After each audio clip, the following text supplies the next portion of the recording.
Aujourd'hui, je vais faire une vidéo qui est considérée comme controversée. C'est-à-dire, on va parler de masques pour se protéger le visage dans les circonstances de, présentement, le coronavirus. Donc, beaucoup de gens disent ça sert absolument à rien. Même les professionnels disent ça sert absolument à rien. Ça va vous donner un faux sentiment de sécurité là où il n'y en a pas. Par contre, il y a certains endroits, comme par exemple en Belgique, où il manque tellement de masques qu'ils demandent aux gens de se faire leur propre masque. Donc, en prévision que si on se retrouve dans cette situation-là, peu importe dans le monde, si vous êtes francophone et vous avez besoin d'instructions sur comment faire ce patron-là, voici comment faire.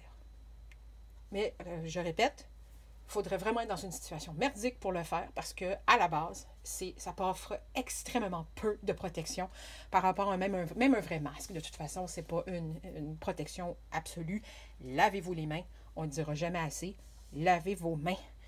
Et autant que possible, lavez vos mains. Je sais, je répète. Donc, ce patron que vous pouvez trouver soit sur craftpassion.com, c'est eux qui ont dessiné le patron, ou sur le site web de l'hôpital de Belgique, dont je ne me souviens plus du nom exact, je suis désolée, mais je vais donner le lien vers la version française et vers la version anglaise dans la description du vidéo. Donc, quand vous allez voir les instructions, vous avez les instructions qui vous disent de télécharger le fichier patron. Le voilà. Donc, la première chose qu'ils vous disent, c'est de vous assurer que quand vous l'avez imprimé, que ici, vous avez la bonne grandeur. Donc, c'est écrit 2 pouces. Là, si vous êtes européen, c'est quoi ce 2 pouces? Puis, je vous comprends. C'est pas tout le monde qui a une règle en pouces à la maison, si vous êtes en Europe, ou dans d'autres parties du monde qui sont francophones. Donc, 2 pouces, comme vous pouvez voir ici. Si je retourne ça à l'endroit, c'est presque centimètres. Je vous dirais que c'est 5 cm et 1 mm. Donc, vous vous assurez ici que vous avez 5 cm et 1 mm de longueur. Si la règle ici est plus petite ou plus grande, votre patron ne fitera pas bien dans votre visage. C'est pour ça que c'est important de s'assurer que ici, ça dit la mesure que je viens de dire. Si ça ne le dit pas, si ce n'est pas la bonne chose, ça ne fonctionnera pas. Donc, il faut fignoler avec les paramètres de votre imprimante, bien plutôt de votre ordinateur, pour s'assurer d'avoir les bonnes grandeurs. Donc, vous avez réussi à l'imprimer. Vous mesurez, ça fonctionne, parfait. Maintenant, étape 2, vous choisissez la grandeur que vous allez prendre. Donc, le vert qui est Small Kids ou Petit Enfant, donc ils disent de 3 à 6 ans. Ensuite, Young Kid, de 7 à 12 ans. Il y a Teenage and Woman, ça c'est pour les adolescents et les femmes. Et le plus grand qui est Man, donc pour les hommes, bien évidemment. Qu'est-ce qu'on fait? Ben, on découpe le patron en suivant la couleur qui correspond à la grandeur que vous désirez faire. Donc, voilà, c'est ce que j'ai fait. Maintenant, les instructions disent que vous avez besoin pour réussir ce patron-là, vous avez besoin de deux tissus. Là, ici, ils sont déjà précoupés là, pour aller plus vite dans la vidéo. Mais des autres, ils disent d'utiliser du coton. Je vous dirais, autant que possible, essayez d'utiliser des fibres artificielles, du polyester, des choses comme ça. Mais autant que possible, c'est serré. Faites votre possible. Coton, je dirais, le problème avec le coton, c'est que c'est une fibre naturelle, ça absorbe l'humidité. Donc, ça aide, l'humidité va s'accumuler dans le masque. Donc, les fibres artificielles, comme le polyester, ça ne fait pas cet effet-là. Donc, faites votre possible pour essayer de trouver quelque chose. Okay? Ça ici, c'est du coton, parce que c'est des bouts de tissu qui traînaient. C'est juste pour le but de démontrer le vidéo. Donc, 2 tissus. Vous pouvez utiliser la même couleur pour les deux, c'est pas grave. C'est juste qu'ici, j'ai pris 2 couleurs séparées pour que vous puissiez bien comprendre ce qu'on va faire. Donc, très, très important, particulièrement avec le coton, de le faire un pré-lavage au minimum tiède. Si vous pouvez, à l'eau chaude, pour que le tissu rapetisse. Parce que le coton rapetisse, rétrécit à l'eau chaude, c'est garanti. La plupart des matières font ça. De toute façon, même si c'est du polyester, lavez-le, ne serait-ce que pour enlever les produits chimiques qu'ils ont mis dedans, dans le cas surtout des tissus neufs. On ne sait pas trop par où ils ont passé. Fait que lavez-le au moins une fois. Donc, votre tissu doit être lavé avant d'être coupé. Très important. Ensuite, ce que vous avez besoin aussi, c'est d'un élastique. Donc, j'ai trouvé ça dans un magasin. Eux autres, ils vous disent de vous assurer que vous avez au moins 16 pouces. Donc, pour les Européens, là, je vais juste m'assurer que j'ai au moins 16 pouces, bravo. 16 pouces, c'est environ 41 cm. Donc, de vous assurer que vous avez ça. Bon, moi ici, c'est un petit élastique tubulaire. Vous pouvez prendre du tissu, voyons, qu'est-ce que je dis de tissu? Des élastiques un petit peu plus larges. Je dirais le maximum, par contre, avant que ça devienne inconfortable en arrière de l'oreille, ce serait un quart de pouce ou un demi-centimètre. Plus que ça, puis ça va être trop large en arrière de l'oreille, puis vous ne serez pas bien. Donc, l'élastique, les deux tissus, et le patron, bien évidemment. Là, je m'excuse parce qu'en même temps, j'ai ma tablette à côté de moi puis je suis les instructions parce qu'elles sont complexes. Bon, on a tous les morceaux. Là, il faut couper le tissu de la bonne grandeur. Par contre, ce n'est pas, je mets ça sur le tissu et je fais le tour. Et non, il faut le faire d'une certaine... Il faut suivre les instructions. Donc, ça va devenir mon tissu extérieur. Ce que les gens vont voir quand ils vont me regarder. Ils disent, premièrement, ce patron-là n'a pas de marge de couture. C'est quoi ça, la marge de couture? Quand on coud, on ne coud jamais sur le rebord du tissu. On coud toujours un petit peu à l'intérieur. La distance entre votre couture et le rebord du tissu, ça s'appelle la marge de couture. Le patron, les instructions du patron disent qu'on doit mettre une marge de couture de un quart de pouce ou un demi-centimètre environ. Je vais aller vérifier juste pour être sûr qu'un quart de pouce, c'est bien ça. C'est un petit peu plus que ça. C'est plus à peu près 7 mm, selon ma règle. Donc, de laisser une marge de couture parce que le patron n'en a pas. Donc, comme vous pouvez voir, j'ai coupé mon tissu plus large. Et ils disent, pour le tissu extérieur, je dois laisser une largeur ici. Au lieu de faire comme le reste, un quart de pouce ou 7 mm, je dois laisser 1 pouce ou 2,5 cm. Donc, c'est pour ça qu'ici, il est un peu plus large. 2,5 cm ou 1 pouce, comme je disais. Ça va devenir l'extérieur. Et pour réussir à le couper sans vous casser le basic, c'est parce que ça prend 2 morceaux. Donc, faites ça simple. Pliez votre tissu sur lui-même. Bon, je vais vous donner un exemple ici avec un autre tissu que j'ai, avec des petits motifs. Donc, on ouvre le tissu à grandeur.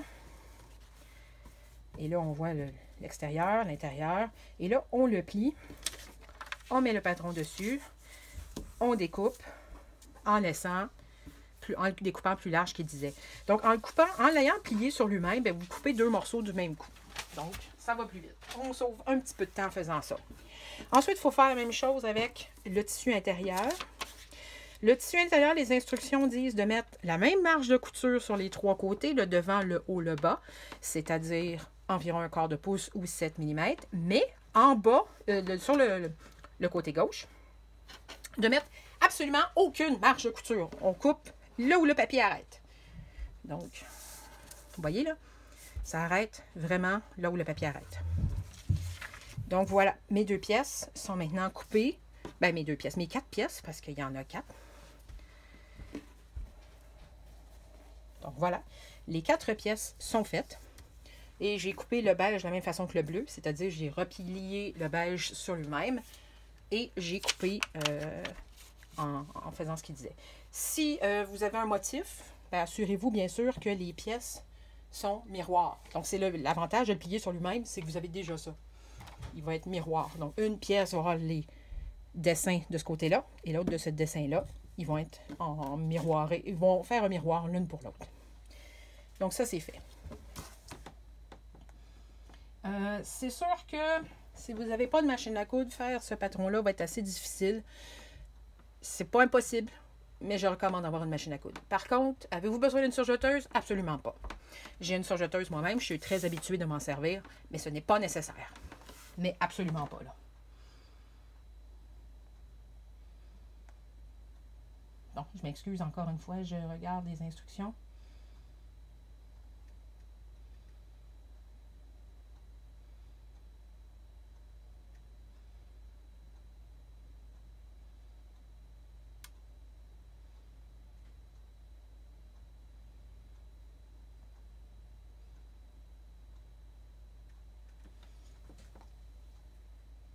Donc, première chose qu'on doit faire, on prend les deux tissus.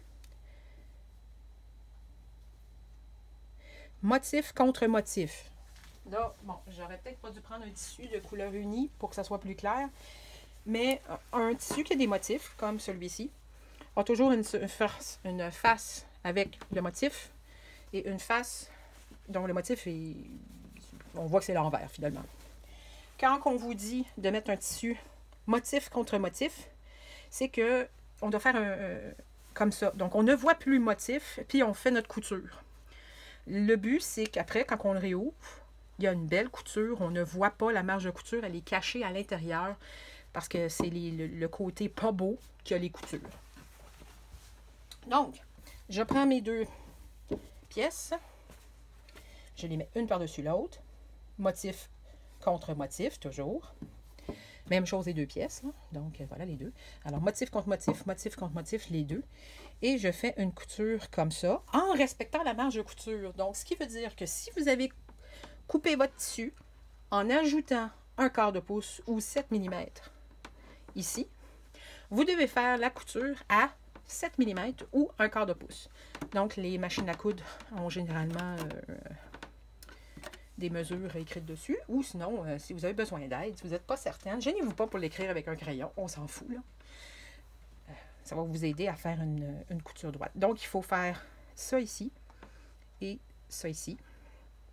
Et si vous n'êtes pas à l'aise de coudre, je vais vous apprendre une petite technique. Pour être sûr qu'une couture ne se défasse pas, il faut la barrer.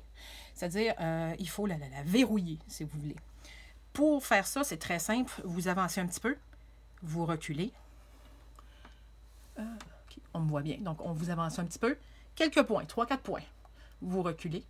Puis ensuite, vous faites la couture en tant que telle, jusqu'à temps que vous soyez à l'autre extrémité. Vous arrivez au bout, vous reculez 3-4, toc, toc, toc, toc, et vous réavancez, toc, toc, toc. Votre couture est maintenant rendue barrée, elle n'aura pas tendance à se défaire d'elle-même. Et on refait la même chose avec lui. C'est ce que je m'en vais faire. Je vais arrêter la vidéo et on revient.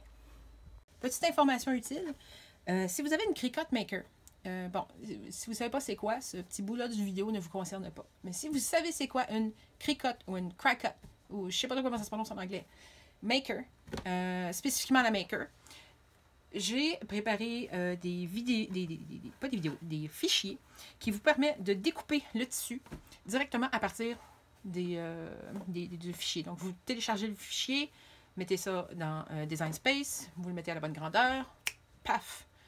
Voilà, vous êtes en business. Ils sont gratuits. Ce n'est pas mon patron. Je ne vais pas faire de l'argent sur le dos de travail de quelqu'un d'autre. Je vais inclure dans la description du vidéo le lien vers le fichier qui contient tous les bouts de patron. Parce que vous avez autant...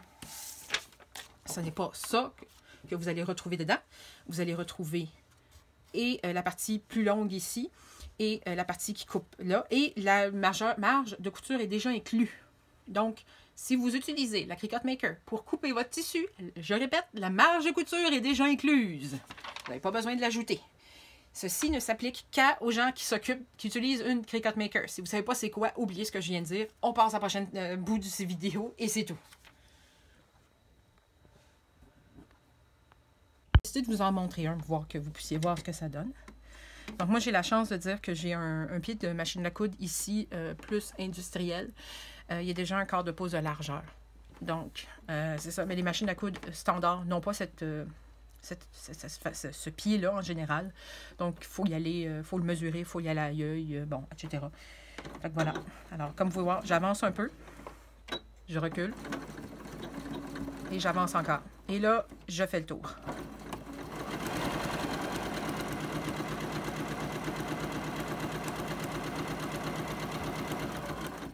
Je suis rendue en bout. Je recule. J'avance. Bon, voilà. C'est fait. Donc, si vous avez un motif, le motif est maintenant ici. Alors, comme vous pouvez voir, on ne voit pas la couture. C'est beau, c'est propre, c'est bien fait. Donc, qu'est-ce qu'il faut faire maintenant?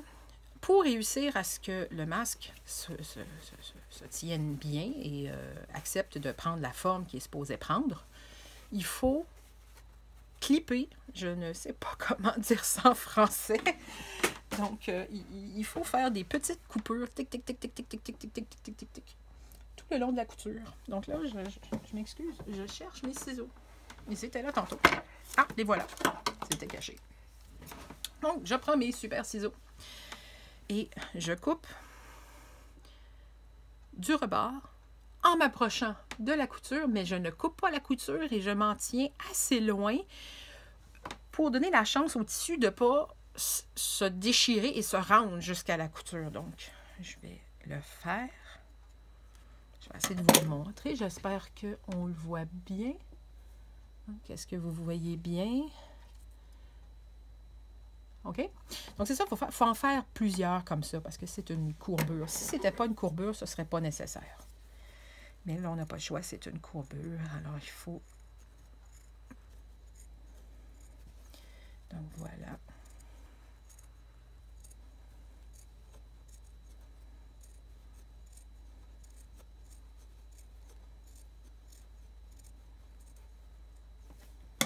C'est fait.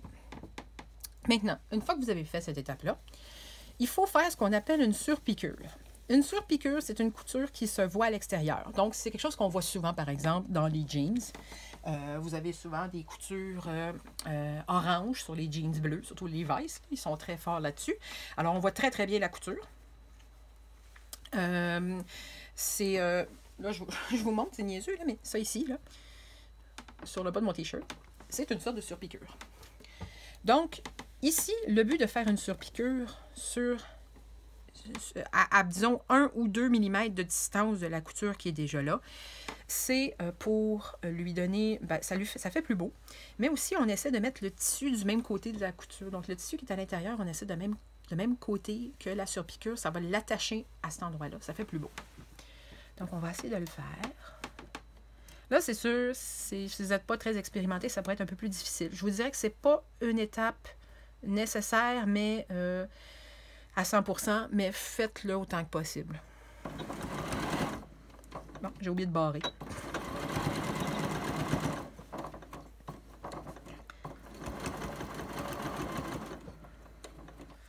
Voilà. On continue.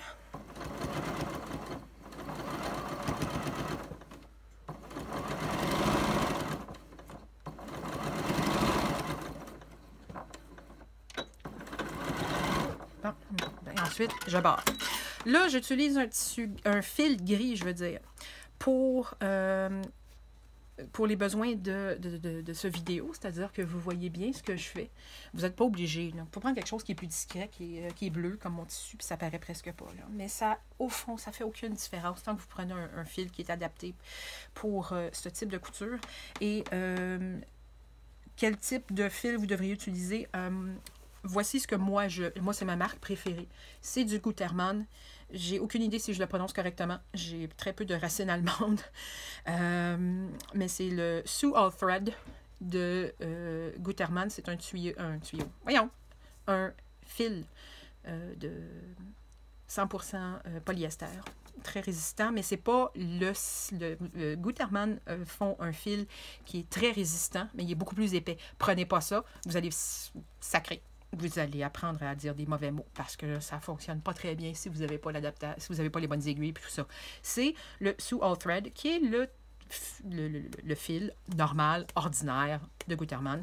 Il existe d'autres marques qui sont très bonnes aussi. Dans le fond, je vous disais juste de ne pas acheter du fil qui vient du Dollarama, c'est-à-dire du magasin à $1 ou je ne sais pas quoi, magasin rabais de votre région. Là. Parce que c'est pas une bonne idée, c'est des fils de mauvaise qualité. Mais si vous avez quelque chose de qualité, quelque chose qui est bien, ça va faire la job. Ça va convenir. Donc là, ici, lui, il n'est pas fait, mais il faut répéter exactement la même chose. Donc, couture ici, clip, clip, clip, clip, clip. On le retourne de bord et on fait la surpiqûre. C'est ce que je vais faire et on revient. Voilà, c'est fait. Les deux côtés sont faits. Donc, quand vous avez tout juste fini de coudre, c'est ce que ça donne. Donc maintenant, on prend la partie intérieure et on la retourne pour que la bosse, si on peut dire, soit du côté de la couture. Et là, on la met sur la partie intérieure. Et là, vous allez voir, c'est couture contre couture. Donc, encore une fois, si vous avez un motif, c'est motif contre motif. Et là, on doit aligner les deux coutures pour faire un travail propre. Donc, c'est ça qu'on va faire. Ensuite, on va faire en bas. Là, ce que j'utilise, c'est des clips. Prenez n'importe quoi qui va faire le travail. Là. Des épingles à pain à couche, des petites épingles, ce qu'on appelle des pins en anglais, là, des épingles comme ça, là, des aiguilles comme ça. N'importe quoi, là, tant que ça tient. Et le but, c'est de coudre d'ici, la partie là où le beige commence, là, de faire le tour, tout le haut, et on redescend jusqu'en bas ici. Et on fait la même chose ici dans la partie du bas. Donc, on part de là et on s'en va jusque là. Donc, toujours en respectant la marge de couture de 1/4 de pouce ou 7 mm, comme je disais tantôt. Donc, c'est ce que je vais faire avec vous pour vous le montrer. Encore une fois, je pars ma couture, donc en reculant et en avançant.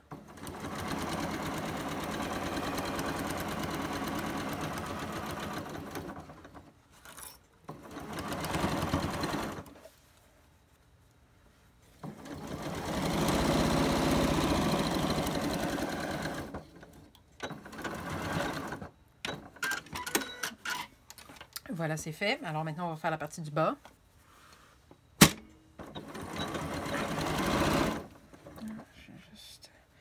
Il faut prendre le temps de placer les choses. Le tissu dépasse un petit peu d'un bord ou de l'autre.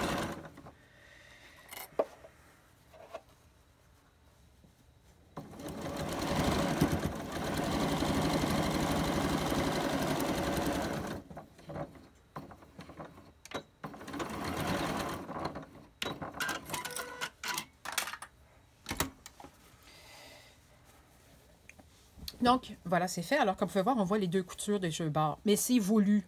OK? Donc, je vais juste m'assurer. Ah, voilà. Donc là, vous avez quand même une ouverture à chaque côté. Donc, ici. Alors, on va prendre n'importe laquelle des deux ouvertures, puis on va leur virer de bord. Voilà. Là, vous pouvez vérifier si vos coutures arrivent juste. Hey, mon Dieu, ça, c'est la perfection. Puis, même moi, qui est une couturière très expérimentée, ça n'arrive pas toujours exactement dessus. Mais on s'entend que dans ce cas-ci, pour les besoins de la chose, ce n'est pas nécessaire que ça soit absolument parfait. Mais c'est sûr que si vous avez 3 cm de distance ou 1 pouce, là, peut-être besoin de refaire la couture. Là. Donc, le but, c'est d'étirer la couture et de la ramener le plus proche du rebord. Et de refaire une nouvelle surpiqûre, donc ici, là. C'est-à-dire, on va attacher l'arrière et l'avant ensemble en faisant une couture très proche du rebord. Et là, quand je veux dire très proche du rebord, là, je vais déplacer mon téléphone que vous puissiez voir. Comme vous pouvez voir, c'est vraiment proche du rebord. Bon, j'ai éteint ma lumière. Excusez. Elle refuse de s'allumer. Ça va bien? Bon, voilà, on l'a eu. Donc là, je vais rapprocher ma machine. Est-ce que vous voyez bien? Oui? OK. Je m'excuse si ça brasse. C'est pas la chose la plus solide au monde.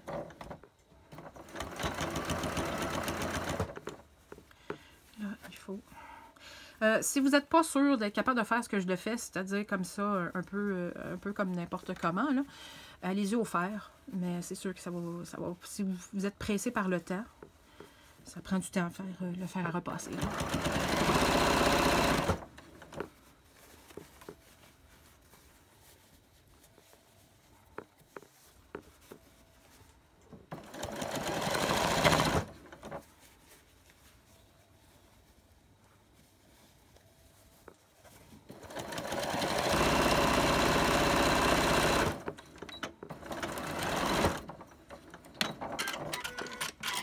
Voilà. Donc, la surpiqûre est faite. En bas. Il faut faire la même chose en haut. La méthode est exactement la même. Là. Fait que là, je coupe la vidéo. Vous faites le tour de là jusque là. Exactement la même chose qu'ici. Là. Maintenant, il nous reste la dernière étape. Donc, vous pouvez voir le haut et le bas a été fait. Oups, petit bout dessus. Donc, là, il y reste juste les deux extrémités à faire. Donc, ce qu'on va faire, c'est, vous devez faire un premier pli tout petit. Les autres, ils disent un quart de pouce, là, mais dans le fond, un tout petit pli. OK? Comme ça, là. Ça peut vous aider, allez-y au fer à repasser pour le tenir bien plat. Mais c'est sûr, encore une fois, c'est une question de perte de temps. Et là, on le replie. On utilise, dans le fond, le tissu intérieur pour savoir à quel endroit où je replie, comme ça. Donc, premier pli. Et là, je le ramène par-dessus le tissu pour faire une belle finition comme ça. Et je dois m'assurer, à chaque extrémité, qu'il est replié sur lui-même. Donc, je vais m'assurer que vous voyez bien. Donc, dans le fond, quand j'arrive ici, bah, c'est pas toujours évident. Donc, je le plie.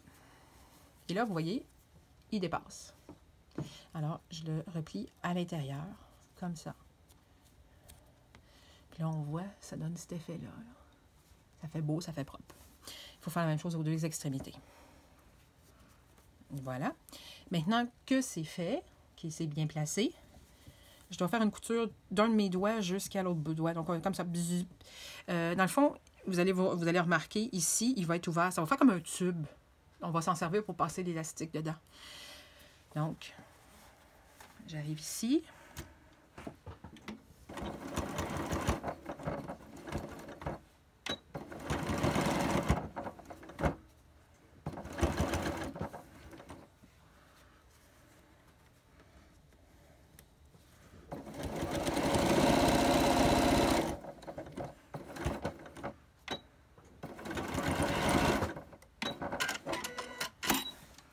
Voilà. Là, je me rends compte... ah oui, il a fait le... OK. Le recul a été fait, c'est juste que je l'avais oublié. Donc, c'est ça. Ici, vous vous retrouvez avec un tube. Là, bon, OK, il faut faire la même chose à l'autre bout. Je ne vous le montrerai pas. Le principe est exactement le même. C'est juste l'autre extrémité. Vous restez avec un tube. Donc, ce que vous faites ensuite, c'est vous coupez une longueur d'élastique d'environ 6 à 8 pouces. C'est-à-dire, selon ma règle, en mesure métrique, environ de 15 à 20 cm. Ça dépend de la grosseur de la tête de la personne à qui vous faites ça. Donc, vous coupez ce bout d'élastique-là. Donc là, ici, moi, pour les besoins de la chose, je vais le faire à 7 pouces de long. Voilà. Là, ils disent de le passer dedans.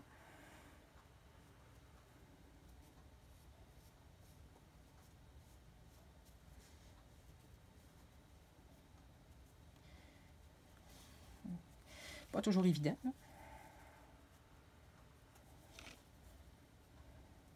Ouais, c'est ça, c'est mon tissu replié qui est dans le chemin, là. Attendez. Moi, j'ai des outils que vous avez peut-être pas, là. Mais pour des raisons de la longueur de ce vidéo, on va utiliser les outils que vous n'avez pas. Vous avez juste à gosser, à fignoler jusqu'à temps que ça passe. Ou pousser avec un crayon ou quelque chose de genre. Bon, ça n'a pas fonctionné, mon affaire. Ça, c'est un appareil qui sert à... Un accessoire qui sert à passer des rubans ou des trucs comme ça dans les tubes. Quand on réussit à les placer comme du monde. Première fois que j'ai autant de difficultés avec, mais c'est parce qu'il faut dire que c'est très petit. D'habitude, je fais ça sur des rubans ou des lacets, donc c'est beaucoup plus gros. Voilà, j'ai réussi. Donc, je vais l'insérer ici. Allez, rentre. Voilà. Jusqu'à l'autre extrémité. Tada! Je l'ai eu. Bon. Donc.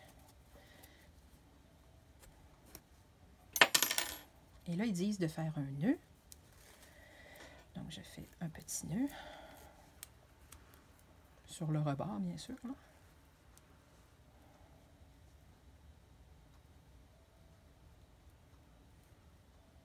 Oups, j'ai oublié un des deux.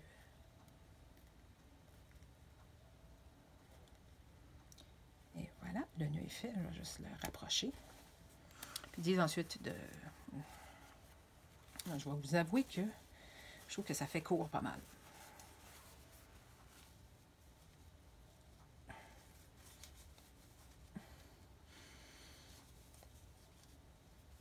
Donc, voilà, je vais vous avouer. Le patron dit 7 pouces, mais C'est vraiment pas beaucoup, là. Il faudra probablement que vous fassiez des tests avant de couper l'élastique, voir ce que ça donne, parce que je trouve ça serré. Ou c'est moi qui ai une grosse tête. Mais bon, le principe est là. C'est comme ça qu'on est supposé le faire. Là. Le nœud est rendu à l'intérieur, caché. Là, c'est plus joli. Bon, il y a beaucoup de fils qui dépassent, là, gênez-vous pas pour les couper et tout ça, mais voilà, c'est comme ça qu'on fait le masque. Là. Il reste juste à faire l'autre extrémité en utilisant exactement le même principe. Donc voilà, vous avez fait un masque de A à Z. Félicitations. Et là, je vais répéter ce que j'ai dit tantôt, de ne pas utiliser ces instructions-là et ce patron-là simplement parce que vous avez peur. N'allez pas voler des masques dans les cliniques, les hôpitaux. Les gens qui travaillent à ces endroits-là en ont beaucoup plus besoin que vous. Ces masques, ces instructions-là sont seulement dans des situations d'urgence dans lesquelles il n'y a aucune autre option de disponible. Et rien d'autre. C'est-à-dire, comme je dis, faites pas ça là, pour en vendre sur Etsy ou ailleurs, sur Kijiji ou Marketplace, sur Facebook, whatever. Utilisez ce patron-là seulement si vous êtes vraiment dans une situation où vous n'avez aucune autre option.